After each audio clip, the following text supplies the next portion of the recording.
નવસારી જિલ્લાના જલાલપુર તાલુકાના કડોલી ગામના એક યુવાન સાથે દુબઈ પોલીસ અધિકારી બની 45,000ની સાયબર ઠગાઈ થઈ હતી।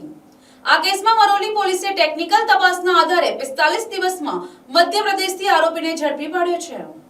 પોલીસ સૂત્રો પાસેથી મળતી માહિતી મુજબ કડોલી ગામની બાલાજી લિવિંગ સોસાયટીમાં રહેતા નરેન્દ્રભાઈ હરજીવનભાઈ ટંડેલે દુબઈમાં નોકરી માટે વિઝાની પ્રક્રિયા હાથ ધરી હતી। 22 નવેમ્બર 2025ના રોજ વિઝા મળ્યા બાદ તેમના મોબાઈલ પર ગૂગલ મીટ મારફતે અજાણ્યા વ્યક્તિનો વિડિયો કોલ આપ્યો હતો। કોલ કરનારે પોતાને દુબઈ પોલીસ અધિકારી તરીકે ઓળખાવ્યો હતો। આરોપી અંગ્રેજીમાં વાતચીત કરીને નરેન્દ્રભાઈને જણાવ્યું હતું કે તેમના વિઝા ડોક્યુમેન્ટમાં કેટલીક ખામીઓ છે।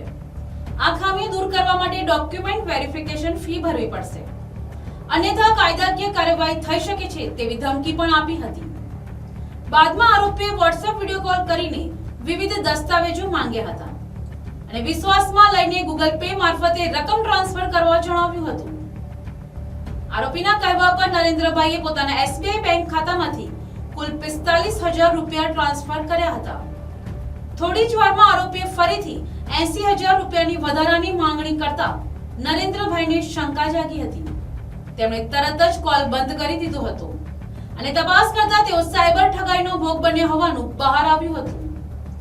આ અંગે નરેન્દ્રભાઈએ તરત જ સાયબર ક્રાઇમ હેલ્પલાઇન નંબર 1930 પર ફરિયાદ નોંધાવી હતી।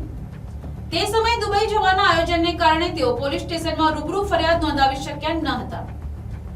બાદમાં 26 જાન્યુઆરી 2026ના રોજ તેમના પુત્ર નિર્ભય નરેન્દ્રભાઈ ટંડેલ દ્વારા મરોલી પોલીસ સ્ટેશનમાં સત્તાવાર ફરિયાદ નોંધાવવામાં આવી હતી। ફરિયાદના આધારે પોલીસે ટેકનિકલ સર્વેલન્સ અને ડિજિટલ ટ્રેકિંગ દ્વારા તપાસ શરૂ કરી હતી। તપાસ દરમિયાન આરોપીનો પત્તો મધ્યપ્રદેશના મોરેના જિલ્લાના ગ્રામ્ય વિસ્તારમાં મળતા પોલીસે દરોડો પાડી અલ્કેશ ઢાકર નામના આરોપીની 12 માર્ચ 2026ના રોજ ધરપકડ કરી હતી। આમ ફરિયાદ નોંધાયા બાદ 45 દિવસમાં આરોપીને ઝડપવામાં મરોલી પોલીસને મહત્વપૂર્ણ સફળતા મળી છે। હાલ આરોપીને કસ્ટડીમાં લઈને વધુ તપાસ હાથ ધરવામાં આવી રહી છે। Bureau report NTC news Navsari.